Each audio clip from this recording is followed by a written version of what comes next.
Good morning. So ngayong araw, tool review ulit tayo ng pinaka-latest at pinakamalakas na drill ni Inco. So nasa 96 Newton meter yung torque na kaya niyang i-produce. Tsaka may mga bagong features yung drill na to na bago sa market ngayon. So samahan niyo ako guys. Ito yung package na nabili natin sa online. Yung drill na to pala, wala siyang kasama ang charger at battery. Bare tool lang siya. So, nung nabili ko siya, ganito na yung pinaka-package niya or yung box niya. Wala siyang case, box lang. So, tingnan natin guys.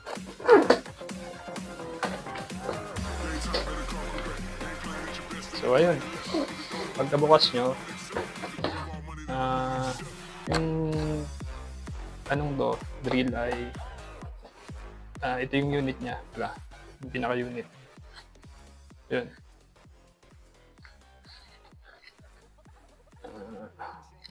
Yung model number niya ay CID LI209685. So, brushless na yung drill na to. Tsaka nasa 13mm or 1/2 yung chuck niya.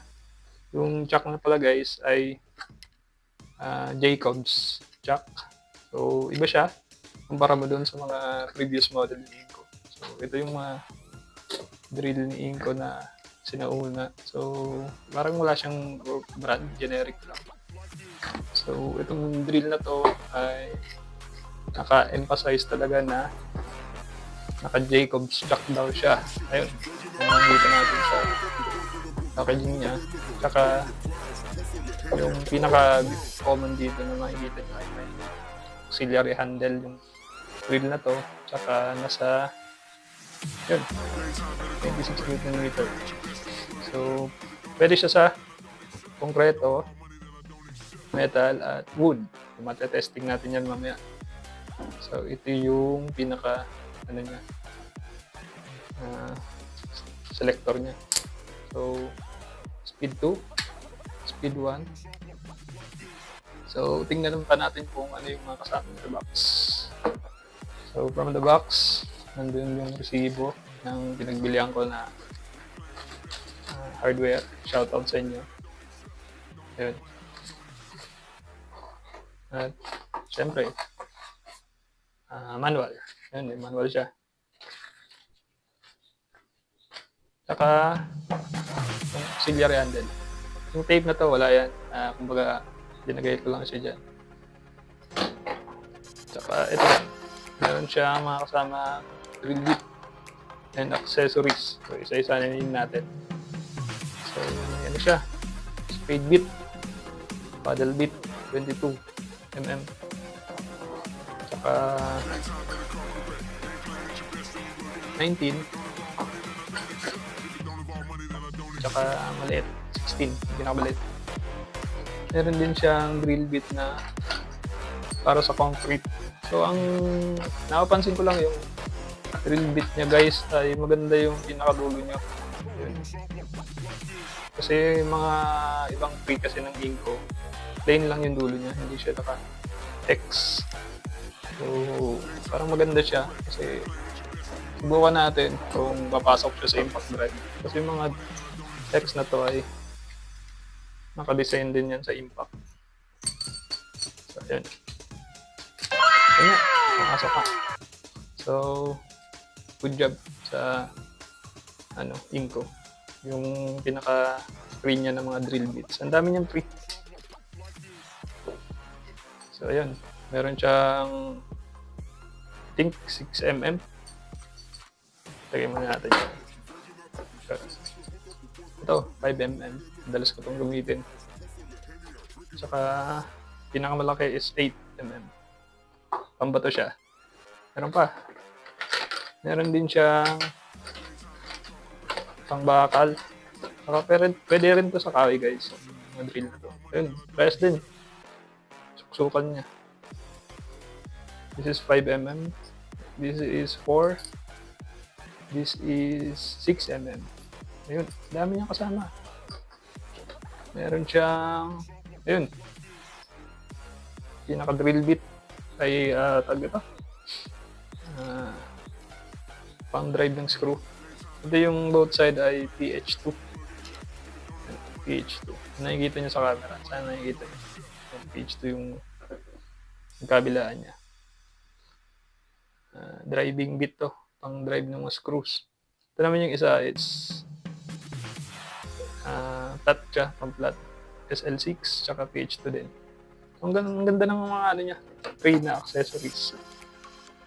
So, balik natin.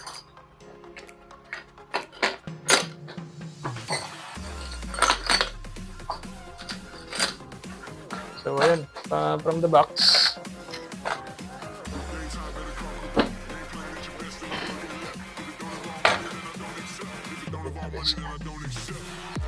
So, lagyan ko muna siya ng battery ko dito. So, ayan. Subukan natin kung gumagana. Ayan, gumagana yung speed 1. So, ang napapansin ko dito, iba yung design ng chuck niya, which is Jacob. Chuck na. Ito, nakapanibago. Kasi, medyo mahaba siya. Subukan natin kung ano ng sukat, guys.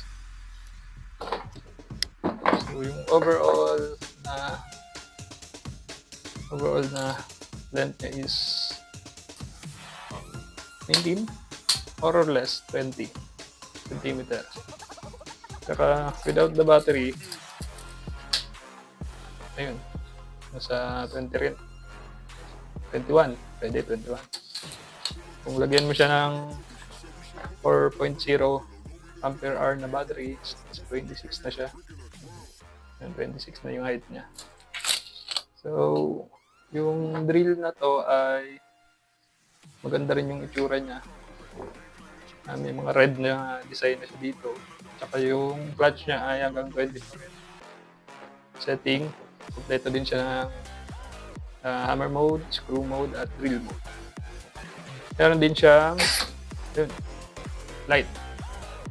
At saka naka-emboss or na talaga yung 96 na number niya dito.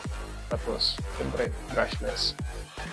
So yun, saka kabilang side, nagpalit na si Inko ng kasi dati, iba yung sticker niya eh. Siguro nag-ano ng sticker, ayun. Pero mas gusto ko tong, mas basa siya eh. Mas basang-basa mo kaysa yung bago niya. Tsaka 20 volts yung drill na to, guys. So, nakalagay dito in speed 1, nasa 2,000 yung speed niya. Revolution per minute pa.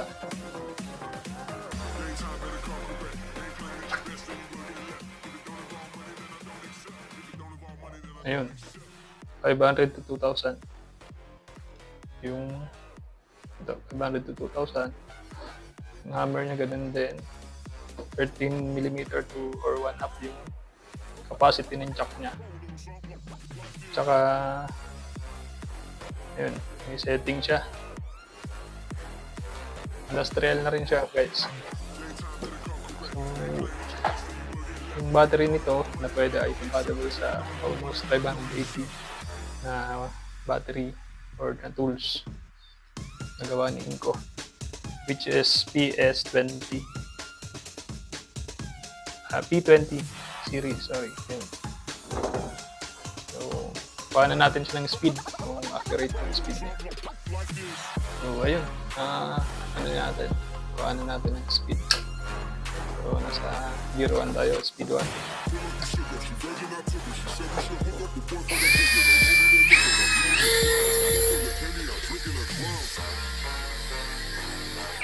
Ayun, yung max niya ay 466 or almost 500.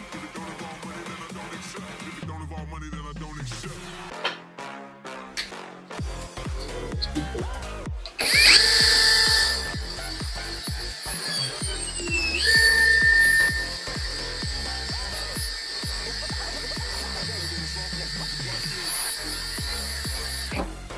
So, ayan. nasa 1.8. Yan, 1.8.15. Yung pinaka-speed niya or yung max speed niya.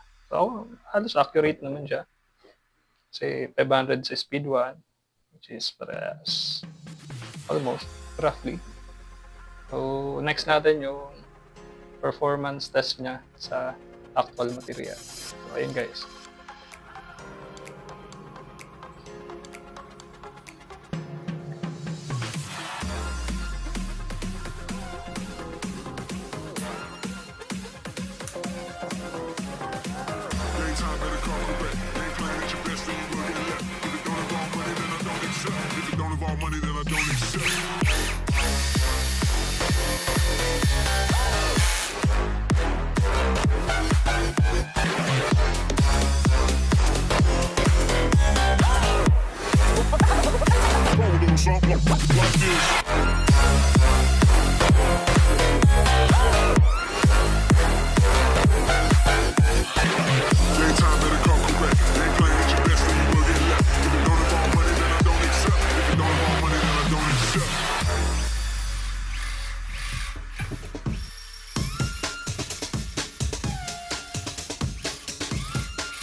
So, ito na yung pinaka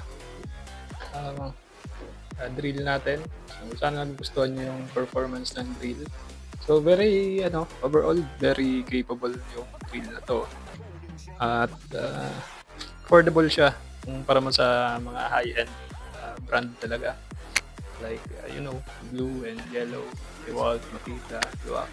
So, para sa akin, siya, budget friendly, tama lang, hindi naman sobrang mahal. Tsaka,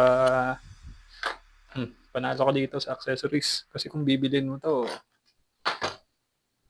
malamang, aabot to ng mga 500 or higit. Tsaka, yung nagustuhan ko sa drill na to, ito, handle na siya. So, sana, medyo nahabaan ako naunti sa handle. Siguro sana hanggang dito lang yung Pero overall, yung lakas niya, sufficient siya sa project natin na mga ginagawa. So, makikita nyo naman yun lalo yung yung testing natin sa konkreto. Sa alos didos yung kapal ng slab na yun. Kayang-kaya niya yun. Yun. Maraming salamat sa panonood. Sana nagustuhan nyo at nag-enjoy ka dun sa video natin. So ulitin po, huwag kalimutang i-like, share, and subscribe yung ating channel. Maraming salamat. Good night.